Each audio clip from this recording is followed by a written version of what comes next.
because we are beginning with Agile Network India's November events now. We have our first event with Bengaluru chapter where we are going to explore agility-driven risk regulation in banking space. And we have Joe Suraj to talk about this interesting topic, who is a principal BA and data management at Society General Global Solutions Center. It seems to be an interesting topic because risk agility is the need of our for banks, I believe, and banks need to strike a good and healthy balance between speed and exposure. And it will be interesting to hear some thoughts about this particular topic. And to begin with, I would now like to call upon Abhinav, who is going to facilitate this session, and I would like to call upon Jose on the microphone and webcam. Over to you, Abhinav. Hey, thanks, Supur, and good morning to all. Welcome to first session for the day, conducted by the Bengaluru chapter.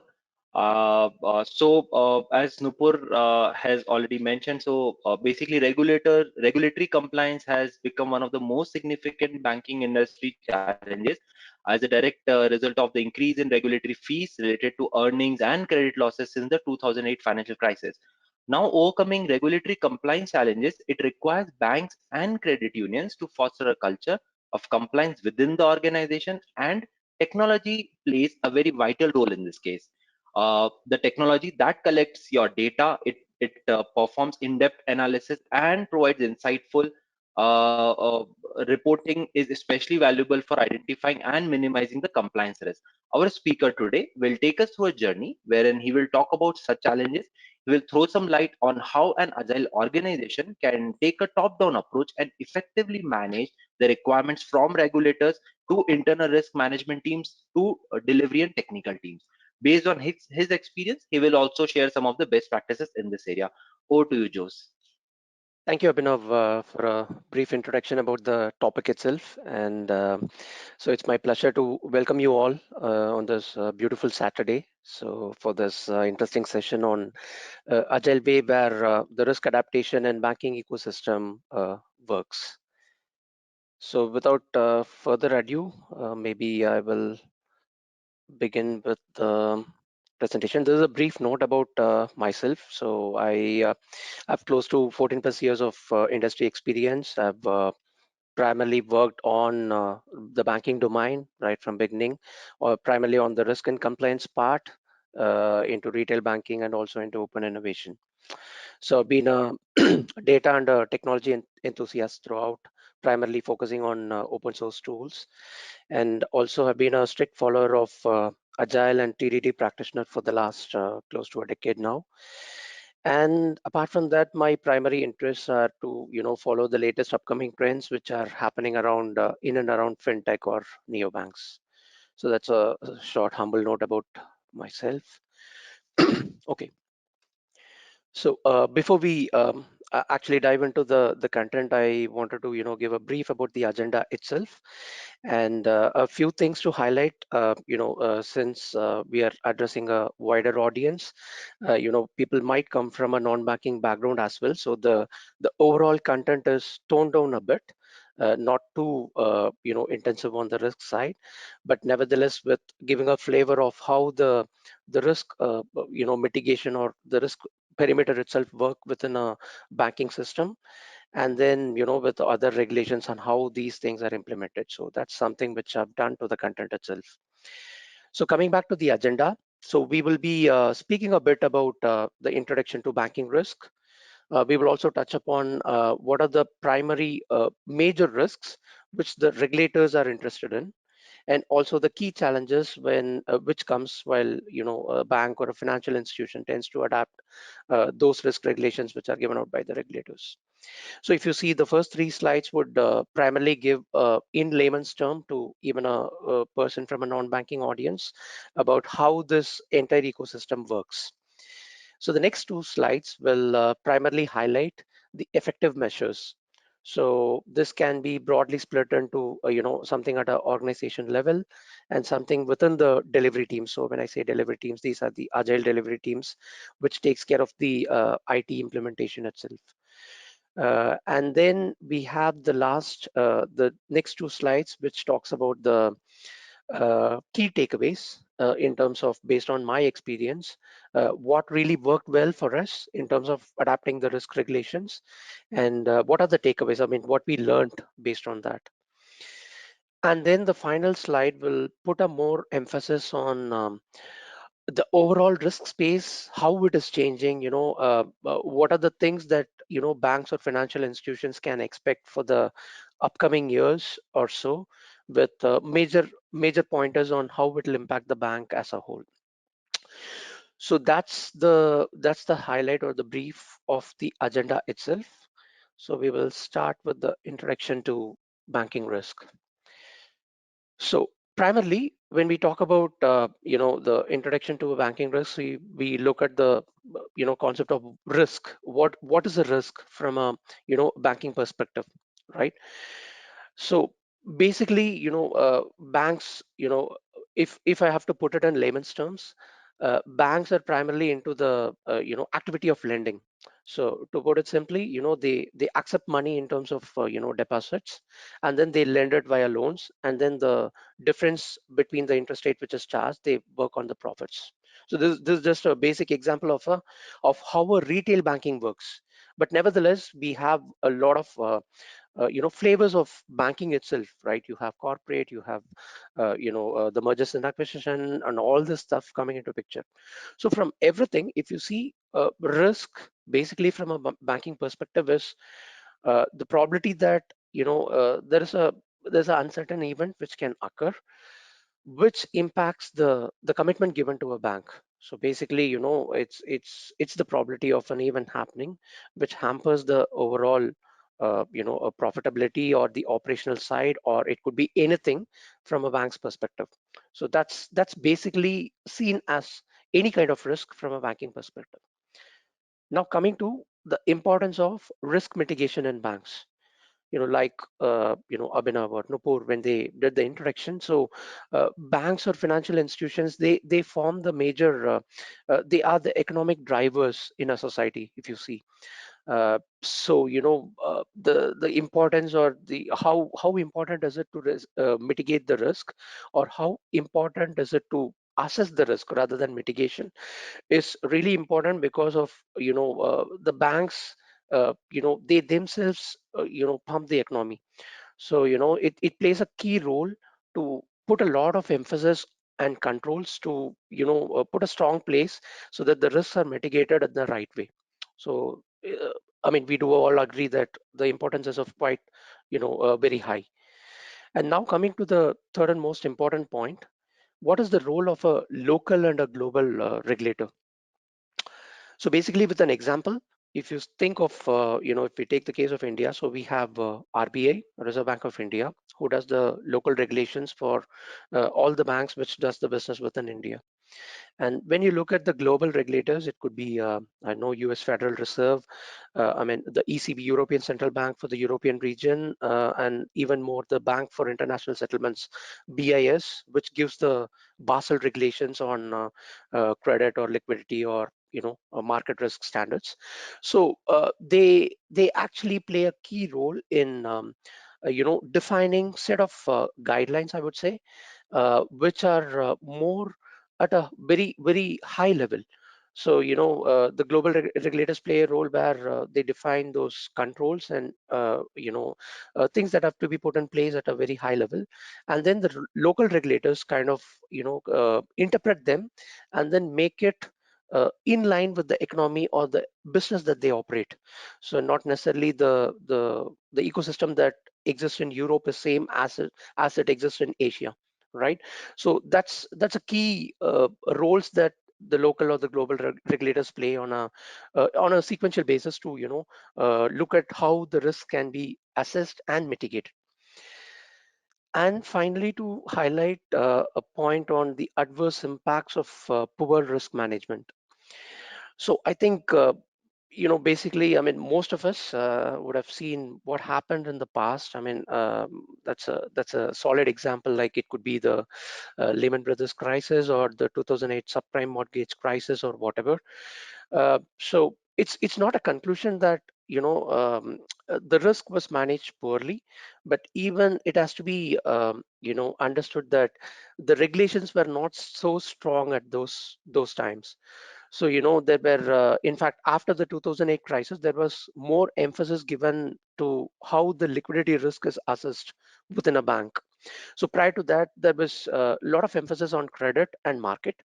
So the things change, like every, as we know, we learn from the mistakes, and of course there's a agility in the way the regulators also react to different scenarios that has happened, and that is currently going on, so that they refine the set of guidelines and then make it adaptable to the current environment in which the banks or the financial institutions do the business. So, to summarize, this gives a brief introduction of what a risk is, how important it is to assess the risk and also find a way to mitigate it, and also what is the role of a local and a global regulator, and also we have seen a bit of the adverse impacts due to the poor risk management. Now, just a quick brief about the different types of risk in banking ecosystem. I think there are more risks apart from the four that you see on the slide, but these four are primarily around where the regulators place a lot of emphasis on. So, the guidelines that RBI put forth or any other regulators, they'll be predominantly working on these four risks, so that, things are refined, things are aligned, or, changed, or something which are introduced in a new way, etc. So this maybe with the intention of giving a insight to the wider audience, I'll give a brief about what these are. So credit risk. So as most of you guys might be aware of, this exists since ages. I mean, you lend money to somebody, so there is always a probability that you may or may not get it back. So that's basically credit risk. Let's not go into the nitty-gritties of counterparty credit risk or the CCP, etc., etc. So just for the regulations, risk regulations, we'll keep it in layman's term with the intention of it reaches the wider audience. So that's something to understand about credit risk. And then we talk about market risk. So market risk is basically assets are traded. So you have banks hold a lot of assets. So basically you need to have a market where you can actually trade. It could be buy or sell, it could be whatever. So there is always an external factor which comes into picture, which can impact the market itself, or it can be impacted in either ways. So that's something which is related to the market risk pattern. Now coming to the liquidity risk. So like I said, liquidity risk is something more which has come quite recently after the 2008 crisis, where it gives the bank or a financial institution to say that it is stable to cater to the demands of the customers or the counterparties across a 30-day period, which could be defined as a stress period, or it could be over over an year in terms of different time buckets. So basically, the liquidity in terms of cash, or it could be in terms of anything, where the demand of the customers are met by the banks or the financial institutions. And then the final one is on the operational risk. So basically, operational risk is quite generic, like how it exists in other industries as well. Anything that impacts the main operations or people, process, system, etc., then it is quantified as operational risk. So maybe to give an example from a retail banking terminology, you go to a branch, you place a physical check, let's say for instance, for clearing. So it has to be transferred from the branch to the clearing cell, right? So in the transit, if the check is lost or misplaced, then obviously that is quantified as an operational risk, and that has to be catered to the guidelines, and then the overall impact has to be quantified and then submitted to the regulators. So briefly, if we see, we have touched upon the major risks, which I think the regulators put a lot of emphasis on to refine on a yearly basis, or twice in a year or so, and then they keep giving out guidelines on how this should be met or structured for the good up and running of the banks and financial institutions.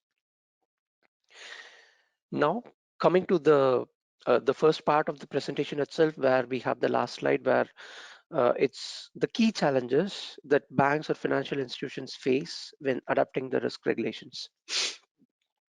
So for the intent, there are a lot of challenges, of course, but based on the experience and based on syncing up with other senior leaders in the market, so I've just jotted out 5 major points which are predominantly faced by most of the banks or financial institutions when they try to adapt to a particular set of new regulations which are given out by the banks. So first and the foremost is divergent regulations. So basically, in the first slide, when I spoke about the local or the global regulators, it's a similar point where regulations are given out at a regulations are given always at a high level. Let's say, for instance, when Bank for International Settlement (BAS) they write a white paper on the liquidity risk, how it has to be implemented, and other things. So it's a level of how they define a set of assets. So for example, they say you have these are the set of instruments that you use or handle within a bank, classify them as A and B, right? It's a broad classification. But when it comes down to the implementation, a specific bank or a financial institution can actually have different set of instruments or products itself. So then there has some level of emphasis from the local regulators also, where they tend to refine it more further, and then that comes for the actual implementation within a particular entity. So another example which I can think of is the same, for example, a liquidity risk report, which is dictated by a broader regulator like BIS, is kind of interpreted in a more granular way when it is implemented in a region like Canada, where you have a different regulator, which is called OSFI, where the granularity is more in terms of if I look at the report, I let's say I have some 40 headers under which all the financial amounts are quantified. Here it is more drilled down, where I have around 80 or 90 rows where each and everything is quantified, so that it gives a deeper insight. So this way of articulating and communicating between the regulators, it takes time, and there are challenges, and of course it comes with a lot of uncertainties as well. So that is a primary point. So to follow next, we have the another interesting point, which is on the granularity or the availability of right data. So as we all know, basically for banks, we have the front office, middle office, and the back office. So the front office is where you have all the trading systems, you have all the core banking systems and stuff, which captures the data. So there can be a lapse in terms of different ways. It may be a case where certain granularity is not captured in the front office, or certain things are captured but that has not traveled to the back office, where the actual reporting or the actual logic implementation, everything happens. So these can be the possibilities. And to speak of an example, we were actually working on a recent regulation from ECB to implement how we treat the central clearing counterparties, wherein we had to look at a field. It's called bear no loss. So it's a boolean, basically. I just have to have a true or false. But I figure out, I do a study, I reach out to the front office folks, but we were not able to track down the attribute. Then we realize it's not being collected in the front office. So the only option for us is to push it to a worst case scenario. So always treat it as false. So which means I'm putting a lot more emphasis on the regulation itself. So given the availability of the right data, it would have made it easier for us to treat the right scenarios. So this is another challenge which banks also face on a frequent basis. Coming to the next point, it's the transversal programs or the priorities. So within banks or financial institutions, any regulation, for instance, it can touch upon several departments. So for instance, something on the credit risk, it may not be within risk. It can even touch sometimes the compliance part, where you have the anti-money laundering, KYC and AML, etc., etc.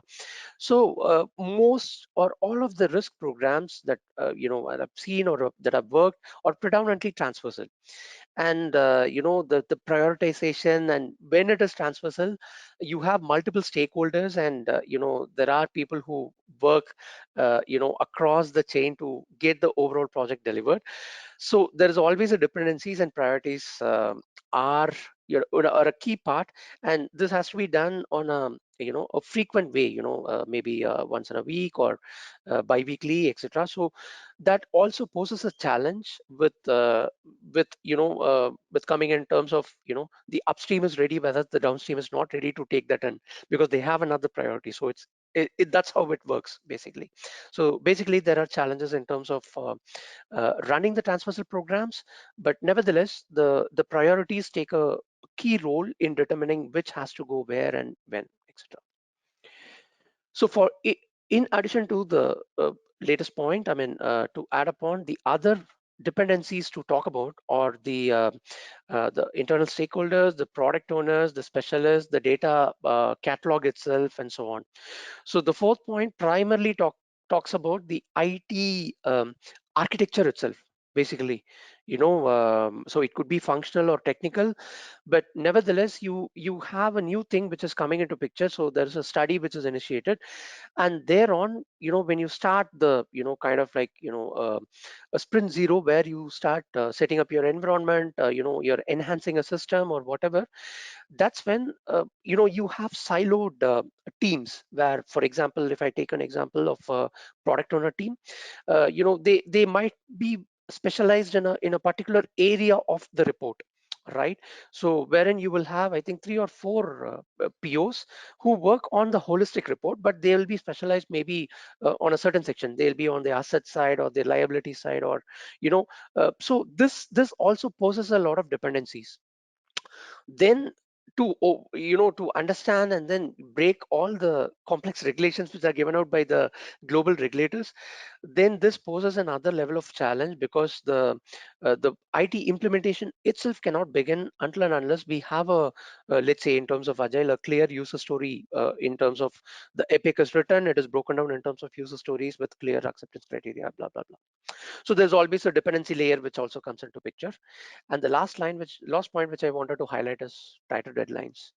I mean, it's obviously true for any project or anything which happens within the IT vicinity, but nevertheless, with banks and financial institutions, it's a no different. We also run in the same way, though these are transversal programs, though we have a granularity issue, though there are clarities to be requested from the regulators, but still the deadlines are tighter, and this makes it all the more complex to actually get it up and running and then go with the flow.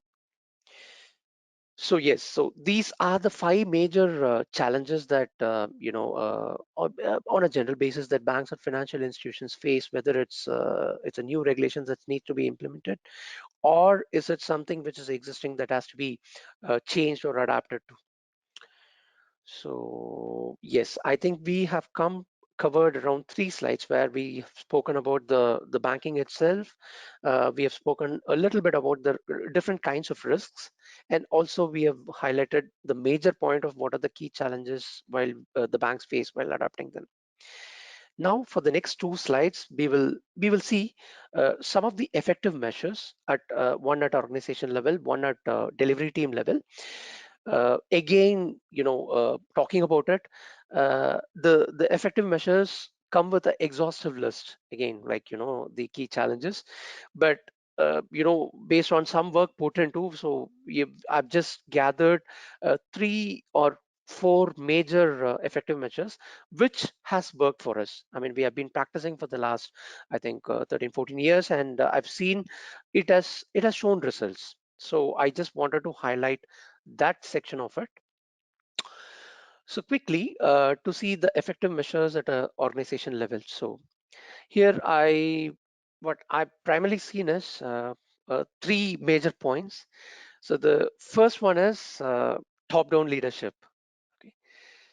So this is something which is changing, with digital transformation in place, with a lot of lot of upgradation which is happening within the banking ecosystem itself. There is a more acceptance of open source tools. The culture itself has changed, with the way the financial institutions operate from an IT perspective. So now I do understand there's a lot of organization which have moved to a flatter hierarchy. Still there are places where it's mostly a top-down leadership model which exists. So a shift from a top-down leadership to a distributed leadership. I put a lot of emphasis on empowering the teams, right? So Agile is in place. We have a lot of good process practices. So this, if this can be tweaked to a distributed leadership model where for instance, each and everybody is not just held accountable, but they are actually able to make certain levels of decisions in terms of in terms of timelines, in terms of the release plans, in terms of anything. So this will give a lot of visibility to operate, and even the resources who operate, and the culture in itself will actually take a change for good, right? So that's something which I've seen to work in few organizations with whom I've interacted or with whom I have worked in the past. So that is something which I've seen as a result or an output of distributed leadership. So the second thing is to highlight on the complex or lengthy decision making model. So I do have a disclaimer here. When people talk about decision making, I know, I mean, it should be properly justified. It should be supported. So you can be audited. And when we talk in terms of bank, and these points I've put it in the perspective of adapting risk regulation for banks, but this is even applicable for the wider audience who work across the IT fraternity, right? So when we talk about the complex of the lengthy decision making model, it's a little tricky. There is no standard template with which you can adapt the decision making policy itself, right? But sometimes it so happens that when in connection with the risk regulation that I'm trying to convey, it takes away a lot of time, wherein the teams are burdened at the end of the day to actually push at the last mile to meet the deadlines. So that's always risky because there is a high chance of regression issues creeping in. There are so many issues coming into picture, right? So that's something maybe it has to be refined with the kind of the leadership and the way it can be done. But of course, some way which has worked for us in the past is look at a tactical and a target solution. So immediately you have something in front of you. You look at how soon it is needed, and then you start working on a tactical solution. And then you also plan a target solution which can, I don't know, with proper milestone and stuff, it gets its own definition. But it varies from, like I said, it varies from organization to organization, and it is, I strongly believe it's closely embedded in the culture of the organization itself. So that's something which can be addressed on priority. And the last important point, but this is um, uh, I would say this is, most of the banks or financial institutions have actually been successful in overcoming this. But still, what I see is sometimes IT operates in a silo. We There's not much of a connect where we have the vision of the user, or we have the feel of what we actually deliver. So it's not just about pointing to the technical folks, but even from a product owner perspective, or from a management level, IT still operates in a silo. There is a vision on one side on business, and then there is something which is happening here. So there is a minor disconnect. This is maybe, I've reasoned it a lot, within myself, and I've spoken to a lot of people about this. But maybe with all the stricter deadlines, with the priorities within the team itself, it makes it a little not so easily possible for teams to cross connect and then understand more about, what are the needs and other things. And even it's the same thing for the client or the customers as well.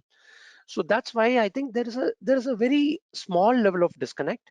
But I think if we uh, actually, my point of mentioning it in this slide is, if we keep it at a, if we keep it cautiously to make sure that we address this on priority, then I think maybe the gap will get reduced.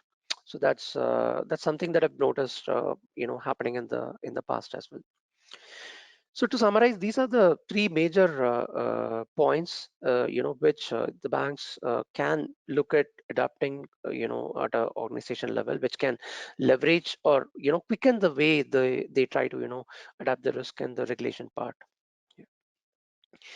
And then the second part of this, now we are talking about the effective measures from our delivery teams. So delivery teams, like I said, it could be maybe the smaller teams. It could be a team of 6 to 8 people, where we do the grooming, and we do the actual implementation with all the other nitty-gritties of the development itself. So the four major points. So I will touch upon the first one is very important. So I think I've spoken about this point, a couple of times. Customer focus. So I think that's the key. I mean, that's really the key. I mean, if we miss out on this, then the entire roadmap, whether you build a product or a project, it doesn't matter, or it's a program. The focus is the customer focus is a key. That's something which it should also be uh, I mean, it should be part of the development itself. So the customer focus is a key. Second one, in continuation with that, we have the holistic perspective, or the holistic approach. So where I mean, these are smaller agile teams, right? So I know there are banks which do scrum of scrums. There are complex processes which are brought in, right? And also, if you look at the resources, I mean, I'm not going into the Great Resignation, but nevertheless, there is a level of attrition which every organization has to deal with. So you keep pumping fresh blood within the team, and then there are people who move to a different project, and all this happens. So it's little difficult in the long run to actually keep the perspective right for the entire delivery of the product itself or the project, right? So this is something which I think, based on my personal experience, it's an ongoing activity. You will have to, I don't know, I mean, it could be a scrum master or somebody who's within the agile team, who have to take the ownership to periodically nurture this culture. Then adding to the above 2 points, we have the agile teams or the process owners, where majorly, I mean, we spoke about having a holistic approach. We spoke about having a customer focus. The emphasis of agile teams or the process owners or the other major stakeholders within the delivery teams, it's easier to lose sight of what we are after. For instance, I'll take few examples. Maybe the agile team members, if you have a team of 5, not everybody would prefer to work in a particular component. There can be some one resource who will be much more interested to working in back end or front end or whatever. So there is always a mix and match of balance, which even happens within shorter sprints. Okay, people run 2 or 3 week sprints nowadays. It's so effective that features are getting released to UAT, and then constantly we start working on the testing and stuff, right? So in this process, there is a little bit of refinement which has to be happened at the people perspective. So that really adds a lot of value to the delivery cycle. And overall, if you see, the end output actually reflects on it. So that's something where there should be a lot of emphasis on. And the last point, when, like I said, when people run the multiple iterations, so which is very, very key. There are possibilities of how these iterations are run. I've actually had feedback from the teams whom I manage or I work with. There are some people who even complain about burnouts. They're like, stuck here. Everything is time boxed, and so it's not a problem of the process. It's the way it is adapted in every organization, right? So basically, you have you take in work based on the estimation of your team, your capacity, etc., and then you start taking in work. And then there should be utmost focus which should be kept on the people, so that we enable them, and then we there's a proper aid which is given to them. There have been some instances where even during the daily stand up, somebody raises a blocker that got addressed a little late, wherein some amount of time was lost in the transition. But these are practical problems. I mean, we need to talk about it, and we need to even retrospect about it very clearly, right? And to sum it up, if you see this slide of mine, where it speaks about the effective measures on the delivery team, it is more on the people. For me, I personally believe, if you take care of the people who actually run the product development or the entire delivery itself, so you will actually get the results. It's logical. Agile, in any team you have the proper RASI matrix put up, who's accountable for what. So just have to step in and assist them, be a question of to support and then help them to achieve what they need. So this is something which I wanted to maybe it gets missed out a little bit here and there, but nevertheless I think it's a wonderful thing to put a lot of emphasis for banks to reap the benefits going forward when they look at adopting or working on a quicker or tighter deadline driven projects. All right, so before I go into the my next two or the last two slides, Abhinav, do we have any questions from the audiences that you want me to pick it up? I think we do have, but since you're already approaching the conclusion, we may take them towards the end. Okay, perfect, Abhinav. All right. Okay, so now the last two slides that I would want to highlight would be on the what worked well and what we learned, I mean, together as a team across these years. So yes. So what worked well? All right. So this will be a, we spoke about the risk and regulation part. We spoke about the key challenges. We spoke about the effective measures in terms of organization and delivery teams level. Now, what worked well? So this will be these points will be a mix of people focused, process, or something a little bit on the IT also. So as you see, small and multidisciplinary team. So this really works. Actually, you have a smaller Scrum team. It could be even. I think I still remember. I mean, in the past, I think 4 years ago, I used to have a team of I think 4 people, and it was so efficient. I was very easy to connect with them. Was able to get results. I'm not saying just 4 is a number which actually worked out to me for that specific need, but nevertheless, smaller the number, like it said, like a small pizza team size or whatever. So that's really important, and it really works well. You can have a stronger connect. And in braces, innovation driven, it's something which the you can keep the resources quite motivated, wherein you focus on the delivery, and apart from that you can also focus on certain POCs or working on certain MVPs where the team is also kept motivated. Adding up, we have the self-governing and accountable.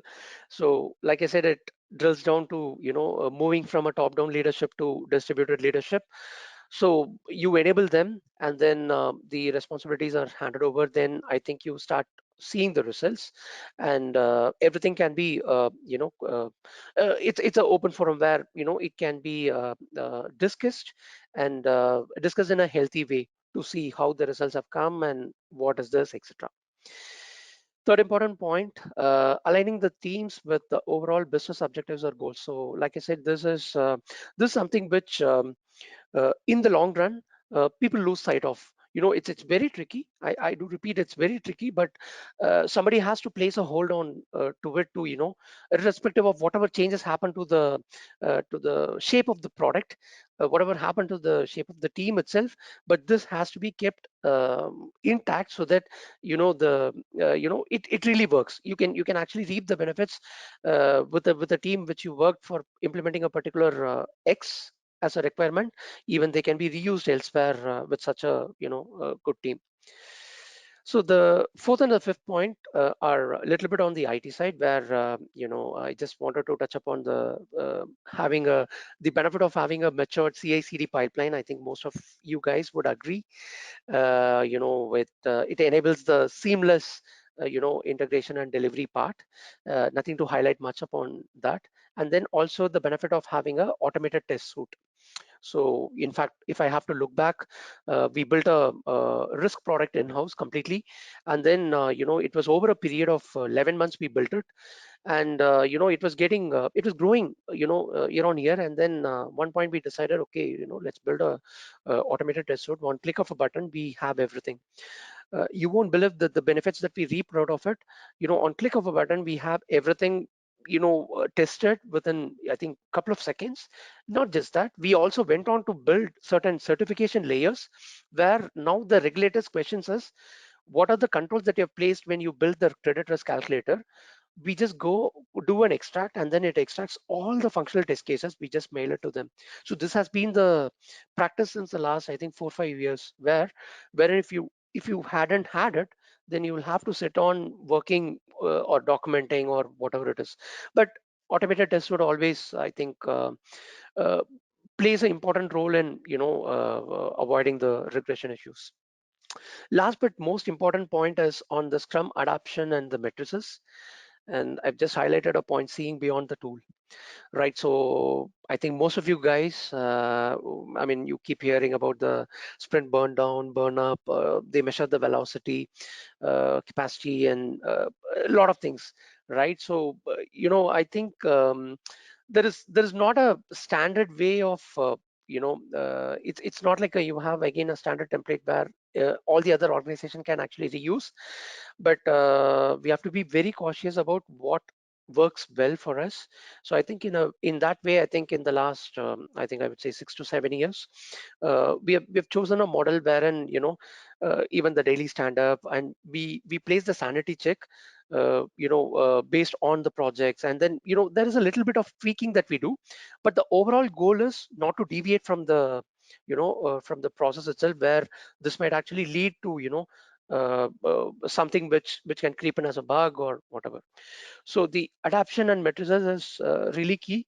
I think based on my experience, it's good to always speak up to an agile coach or somebody who's a little bit senior to, be open in what are the possibilities which can happen, and then also, enlighten them about your team, and then get it more refined. So this is again a journey.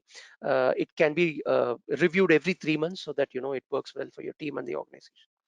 So these are the points which I would like to highlight on the part of what worked well for us. And moving quickly, what we learned, okay, maybe I'll say what I learned specifically. So the customer-driven mindset. So this, I think, like I mentioned, when there are occasions where we have actually learned it in the hard way, that certain things are misinterpreted, right? So when you don't put yourself in the shoes of the customer, you're not actually I mean, you're working on epics and user stories, but what really value add are you bringing to the product itself, right? So that's something which maybe in the initial stages of my career I've learned it the hard way. But definitely I think it's a lot more emphasis to be put on every stakeholder within the agile team itself. Second point, work on your estimation techniques. So like I said, again, you have standard, I mean, certain organizations, they have a standard template. You key in the story points, and then it gets auto-computed, blah, blah, blah. And then you have ballpark estimation, somebody estimates in t-shirt sizing, whatever. But the key point is, you will have to get it, I mean, estimation is always an approximation. It's like you cannot get it, the idea is to get it something close to the accurate value, right? So what personally I've seen is when you work with a customer or a client, or it could be anybody within a captive. So this is something which plays a key role in the entire life cycle of the product or the project itself, right? You'll have to set aside the buffer. So this is something which which will determine, for me, it'll determine even the to such an extent the success of the project itself, because it has to be delivered on time or with the deadline. And me personally, having worked with all the tighter deadlines on the risk regulation side, this is a very key point to address. And third point, communicate, don't just speak. So which I've already touched upon in my effective measures where I spoke about the agile teams. So this is very, very, very important. It could be in stand up, it could be in retrospection or whatever. We will have to be more communicative, right? It's not about saying this, that. No, but it comes with practice. I think everybody has their own way of doing it, but a humble communication actually shows good results. That's what I've seen and I've learned in my experience. Use your demonstrations prudently, because this is where it's a Pandora box, right? You have the session with the client or the customer.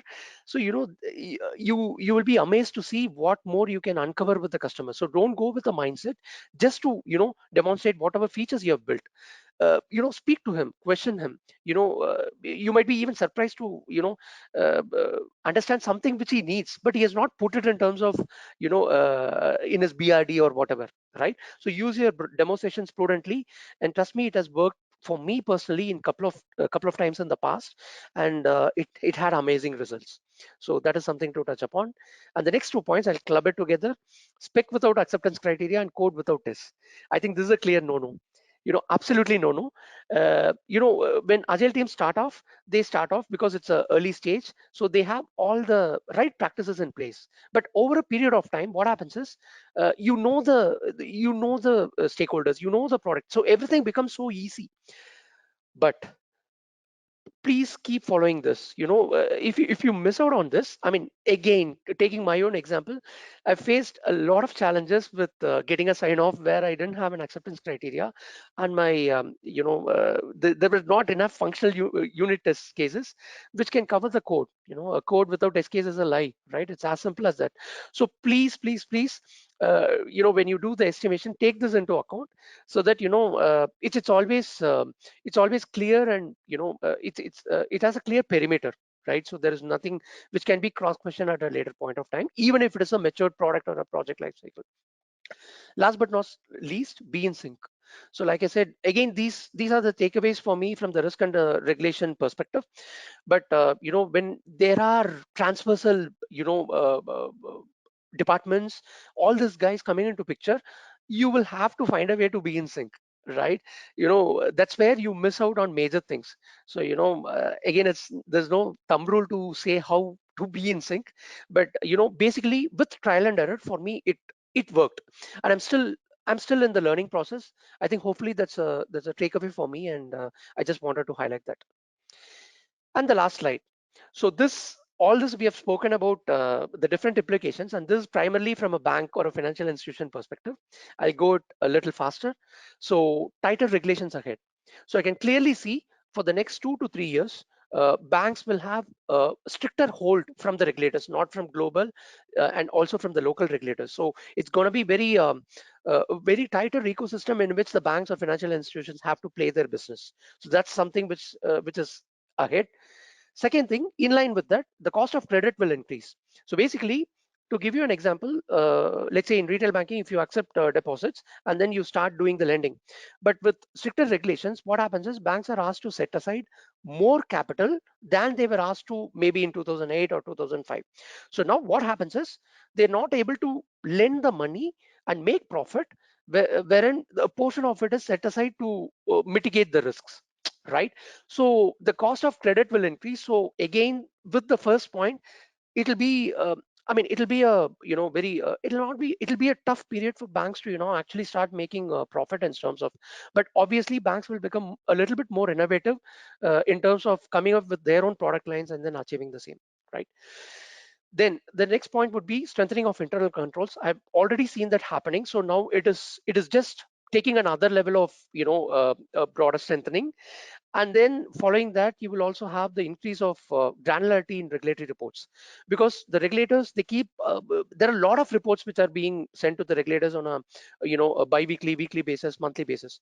So this granularity keeps increasing. I mean, across since the last decade, I'm seeing it's just growing day by day. So which means the regulator wants to know each and every minute thing, so that nothing can be hidden, so everything is exposed to the shareholders, and the real health of the bank is actually monitored, right?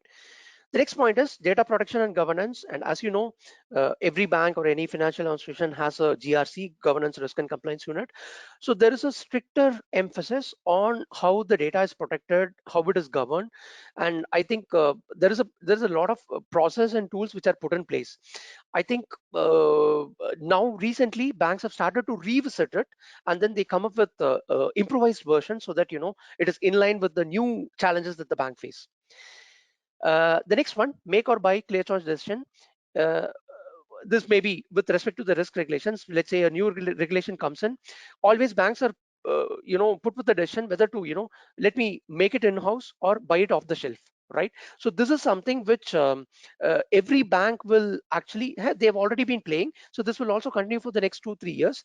But this also plays a key role in placing them strategically, because the time of how it is assessed, how it can be bought or whatever. So this has to be assessed with a clear a clear choice decision, which has to be made on the right time. And the last point, being stable beyond risk regulations. So all the risk regulations that I spoke about, there are even more to it, right? But these are from a regulator perspective, somebody who monitors you.